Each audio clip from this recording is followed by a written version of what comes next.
Jealousy हो रही है एक चीज से बहुत ज्यादा। वो क्या चीज है? मौसम एक जैसे, शक्लें एक जैसी, बोलना एक जैसा, हर चीज तकरीबन एक जैसी है।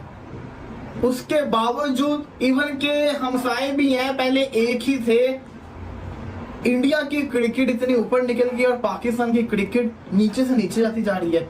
उन्होंने अपनी अंडर 19 टीम भी अनाउंस कर दी है, अपनी ए टीम भी अनाउंस कर दी है, अपनी मेन टीम भी अनाउंस कर दी है। भरपूर किस्म का सीजन है क्रिकेट का, उनका एक तरह से शुरू हो गया। ठीक है, चाहे वुमेन्स क्रिकेट अभी T20 वर्ल्ड कप में खेल रही है, चाहे मेंस क्रिकेटर खेल रहे थे, चाहे हम वर्ल्ड कप खेलें, मुस्तकिल डिक्लाइन है यार। और हम कभी कभी ना एक टॉपिक को लेके उसके पीछे पड़ जाते हैं, लेकिन हम एक अमूमी तौर पे बात नहीं कर पाते कभी कभी कि ओवरऑल डिक्लाइन। तो डिक्लाइन में क्यों कह रहा हूँ? डिक्लाइन इसलिए कि हमें आईसीसी का इवेंट जीते बहुत अरसा हो गया, हमें एशिया कप जीते बहुत अरसा हो गया, वुमेन्स क्रिकेट में हमने पैसा लगा दिया सब कुछ, लेकिन वहां भी कोई नतीजा नहीं है। और हत्ता के अब आपके मुल्क में सिवाय पीएसएल के अलावा लगता है कि सब कुछ ही जो है ना डिक्लाइन पे दिखाई देता है। तो रीसेंट फॉर्म की बात नहीं कर रहा मैं, जनरल टीम कॉम्बिनेशन की, फिटनेस की, उनकी प्लानिंग की, फ्यूचर की, एवरीथिंग इकट्ठा मिला होता है। हमारे यहाँ यू सी ब्लेम तो नहीं करता मैं किसी को, अगर 3 साल में 3 चेयरमैन बदल रहे हैं तो टीम का भी फिर जो फोकस होता है या जो भी मैनेजमेंट होती है उनको फिक्र ये लगी होती है कि हमने अगले सीरीज में होना है नहीं होना।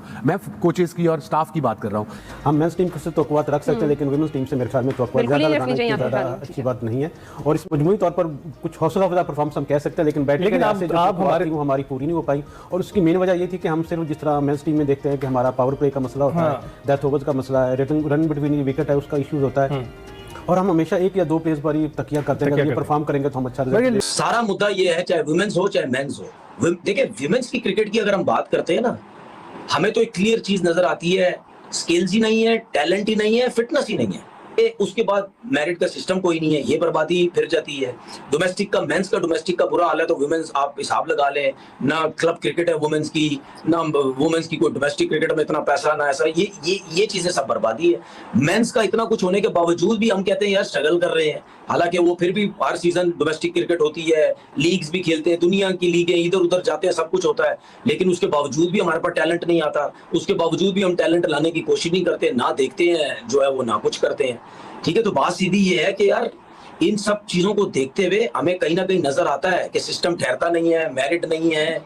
ठीक है, मर्जी के लोग आ जाते हैं, वो काम सही करते नहीं है, वही नजर आते हैं, वही बार बार रिपीट हो जाते हैं। अगर कोई आपको नहीं लाइक कर रहा है, कोई नहीं भेज रहा है, फर्क नहीं पड़ता। तो आप तो कैप्टन हो, डिसीजन किसने लेना? आपने लेना है भाई, आप लड़ो। हाँ, आप देखें जब हारेगी टीम सबसे बड़ी बुराई किस पे आएगी? उसी पे आती है ना, कैप्टन पे आएगी ना। तो आपने डिसीजन लेना है, आप कोच की सुनो या मैनेजर की सुनो कि नहीं 7वें पे खेलना है, 8वें पे खेलना है। भाई आपके चाहे इंग्लैंड ले लें, न्यूजीलैंड ले लें, इंडिया ले लें, उनके जो बेस्ट बैटर हैं हरमनप्रीत, और रॉड्रिक्स, जमीमा रॉड्रिक्स, ये सब ऊपर खेलते हैं ना। नहीं, आप दूसरी तरफ देख लें, एक तरफ आलिया रियाज सीनियर है, एक तरफ वहां पर स्मृति मंदाना है। मेरे ख्याल से 3 के 4 सेंचुरीज हैं उनकी वुमेन क्रिकेट में, और जो उनके रन है। फिर उसी तरफ आप हरमनप्रीत कौर को देख लें, यहाँ पे हमारी विकेट कीपर कौन है, मुनीबा है, क्या नाम है उसका? मुनीबा का खैर डिसेंट रिकॉर्ड है, मुनीबा का ठीक है, हाँ उन्होंने अभी रिसेंट रन किए थे, लेकिन मुझे आप इंडियन वुमेन क्रिकेटर सीनियर से आप हमारी सीनियर्स को कंपेयर नहीं कर सकते। जमीमा रॉड्रिक्स की वो इनिंग या सबको याद है ऑस्ट्रेलिया के खिलाफ, वो क्या इनिंग खेली थी यार, बेस्ट इनिंग। वो आज तक दुनिया को याद है कि वर्ल्ड कप में 100 रन किए थे ऑस्ट्रेलिया के खिलाफ, माइटी ऑस्ट्रेलिया के खिलाफ। देखिए मेंस क्रिकेट में पाकिस्तान इंडिया का कहीं ना कहीं भी थोड़ा सा मुकाबला है, कहीं ना कहीं हो जाता है, हम क्लोज चले जाते हैं, हम क्लोज हो भी जाते हैं, जीत भी जाते हैं। ये तो बिल्कुल भी नहीं जाता है, इसमें बहुत बड़ा डिफरेंस नहीं, है। लेकिन ये सबसे बड़ी बात बताऊं क्या? एक और जो बात कि इरम जावेद को खिलाया गया and she was supposed to bat at number 4, क्योंकि सायरा जबी की जगह वो आई, तो अब टेक्निकली तुमको नंबर 4 पे आना चाहिए था। शी इज स्पेशलिस्ट बैटर, हमने लास्ट टाइम भी बात की थी, ऑलराउंडर नहीं है, कीपर नहीं है, तो एक स्पेशलिस्ट बैटर को आप नंबर 7-8 का बैटर जो है वो कैसे कंसिडर कर सकते हैं? तो अगर तो वो खेल रही है प्रॉपर नंबर पे खेले, वरना तो आई थिंक सायरा जबीन जो है उन्हीं को कंटिन्यू करना चाहिए था। Iram Javed she has played around 60 T20 with an average of 10, which is among the worst in the world। अगर आप स्पेशलिस्ट बैटर्स में देखें, अगर कोई यंग प्लेयर हो, सैंपल साइज कम हो, तो ऑब्वियसली हम उसके ऊपर बात नहीं करेंगे, मगर 60 गेम्स ये बहुत बड़ा सैंपल साइज है। तो आई थिंक थोड़ा सा सिलेक्शंस को और इन चीजों को भी पाकिस्तान को देखना होगा going forward. Right, Group 1, India are leading with 4 points and a net run rate of 3.975. Margins of victory will be very important in this tournament. Australia just below them at 4 points as well. Net run rate of 3. तो उनके one day cricket में भी शोएब भाई अच्छे strike rate बन रहे हैं। उसकी एक वजह ये जरूर है कि पिच भी बैटिंग के लिए साजगार रहती है, ये भी एक है रीजन। और दूसरा क्वालिटी बैटर्स भी वो हैं। असल में मैं एक चीज को समझ नहीं पा रहा, ये आप ये बाहर जाते हैं वहां पे भी अच्छा खेल जाते हैं, अगर हम इस तरह से देखें ना कि पार्टी पिचे बनाते हैं जो मोस्ट नहीं वो तो हमने देखा है T20 में तो खास तौर पे। नहीं शोएब भाई, T20 नहीं छोड़े, T20 को भी नहीं, मैं इनकी टेस्ट क्रिकेट की बात कर रहा हूं। मैं मुझे वो ये इंग्लैंड भी अभी गए हैं तो बराबर करके हैं, सीरीज ठीक खेले थे। ऑस्ट्रेलिया से लास्ट सीरीज हारे मगर उससे पहले 2 सीरीज जीते हैं। अगर हैट्रिक होती है, अगर ये जीत जाते तो ठीक है ना। साउथ अफ्रीका ने भी 2 बार हराया हुआ है, इन्होंने भी 2 बार हराया हुआ है ऑस्ट्रेलिया को, ऑस्ट्रेलिया के अंदर। और साउथ अफ्रीका के घर जाके भी बेहतर क्रिकेट खेली, अगरचे हारे थे टेस्ट में बट बेहतर क्रिकेट खेली है। सो अगर हम पार्टी पिचों वाले बात करें तो पार्टी पिचों पे तो मतलब मुझे लगता है कि शायद technically they are very sound, इसलिए पार्टी पिचें मिल जाए तो बाकियों से ज्यादा तेज रन कर जाते हैं, शायद ये मिथ हो, I don't know, but most of the cases इनको पार्टी मतलब कंटिन्यूटी इफेक्ट भी है ना सना भाई। देखो ना, अभी 2 महीने की आपने इतनी फास्ट क्रिकेट खेली हो, ठीक है, और फिर जब आपके पास वही विकेट हो तो आपको थोड़ा सा आज ये मिल जाता है कि यार आपने खेला तो वही है, थोड़ा सा चार्ज ही करना है ना। जैसे मैं आपको बता रहा था कि शुभमन गिल जब 42 रन पे थे तो ईशान किशन बैटिंग करने आए, तो शुभमन गिल जब 95 रन पे थे तो ईशान किशन 54 रन पे थे, शुभमन गिल जब 100 रन पे तो ईशान किशन 91 पे थे। सर दोनों जब 90, अब वही जो आप बात कर रहे हैं ना, सॉरी ये भी बताए 90 के पास थे जब उसका 50 समथिंग रन थे ईशान किशन के, ऐसा ही है ना। मैं आपको 95 रन थे ना, शुभमन गिल के 95 थे, ये 54 थे, ये 54 थे, वो 99 पे था, इसके 90 प्लस रन थे ईशान किशन के। मैंने नोट किया था उसके 54 थे, इसके 9 रन थे ईशान किशन के, और फिर 90 पे दोनों इकट्ठे थे। लेकिन उसमें एक रीजन है, लेकिन इसमें एक रीजन है, दोनों में जब वो नीचे आ गए थे ना, मतलब तो तब बॉलिंग ज्यादा ईशान किशन ने खेली। ऐसा नहीं कि स्ट्राइक रेट उसका शुभमन गिल का कहीं टूटा है, इतना ही है।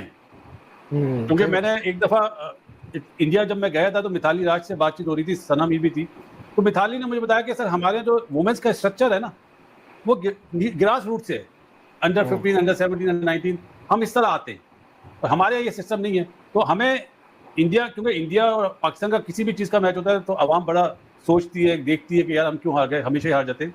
अब हमें कंपेयर करना चाहिए वुमेन्स का कि हम, जैसा आपने बोला ना, बांग्लादेश को हराना चाहिए। क्रिकेट हो या वुमेन क्रिकेट हो, हम जहां थोड़ा सा प्रेशर डालते हैं हम ज्यादा लंबे अरसे तक उस प्रेशर को सस्टेनेबल नहीं रख पाते, और वो प्रेशर इंडिया तोड़ता और हम पे दोबारा पासा पलट देता है। नमस्कार दोस्तों, real cricket TV YouTube channel में आप सभी का स्वागत है। जैसे कि आप लोगों ने इस वीडियो में देखा होगा कि कैसे पाकिस्तानी मीडिया और उनके एक्स क्रिकेटर इंडियन टीम की तारीफ करते हुए नहीं थम रहे, और वो बीसीसीआई को ये नसीहत देते हुए दिखाई दे रहे कि जिस तरह उन्होंने भारत में क्रिकेट को अच्छा किया, वैसे ही पाकिस्तान को भी कुछ टिप्स दिया जाए जिससे कि पाकिस्तान की क्रिकेट भी अच्छी हो।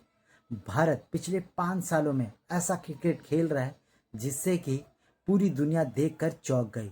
भारत की हर एक टीम, वो मेंस हो, वुमेन्स हो, अंडर 19 हो या ए टीम हो, वो जीतती ही जा रही है, और कोई भी देश उनको कंपटीशन नहीं दे पा रहा है। और पाकिस्तान क्रिकेट टीम का डाउनफॉल तो अब पिछले 6-7 सालों से देखने को मिल रहा है, जब से पाकिस्तान क्रिकेट बोर्ड ने वही क्रिकेटर्स को मौका देने का फैसला कर लिया है। और यही सबसे बड़ा कारण बन रहा है कि पाकिस्तान क्रिकेट में ना नए सुपरस्टार आ रहे हैं, ना पाकिस्तान की टीम जीत पा रही है। जो टीम पाकिस्तान का दौरा करती है वो अपने बी या सी टीम को भेजती है जिससे कि उनको एक्सपीरियंस मिले, और यही पाकिस्तान की टीम उन्हें हरा कर इतना जश्न मनाती है जैसे कि इन्होंने कोई वर्ल्ड कप जीत लिया हो। और अब पाकिस्तान के एक्स क्रिकेटर कह रहे हैं कि अगर पाकिस्तान का डाउनफॉल रोकना है तो पाकिस्तान क्रिकेट बोर्ड को उन सी और डी टीम को पाकिस्तान दौरा करने से रोकना पड़ेगा, और जो भी टीम पाकिस्तान का दौरा करती है उनको अपनी ए टीम लाने में इनको आग्रह करना पड़ेगा, तब जाकर ही पाकिस्तान क्रिकेट सुधर पाएगी, नहीं तो पाकिस्तान क्रिकेट का हाल यही रहेगा। ऐसे ही भारत और पाकिस्तान के क्रिकेटिंग वीडियोस के लिए हमारे चैनल को सब्सक्राइब करें, हमारे सभी वीडियोस को लाइक करें और बेल आइकन दबाना बिल्कुल भी ना भूलें, ताकि हमारे सभी नए नोटिफिकेशन आपके पास सबसे पहले पहुंच जाए। धन्यवाद।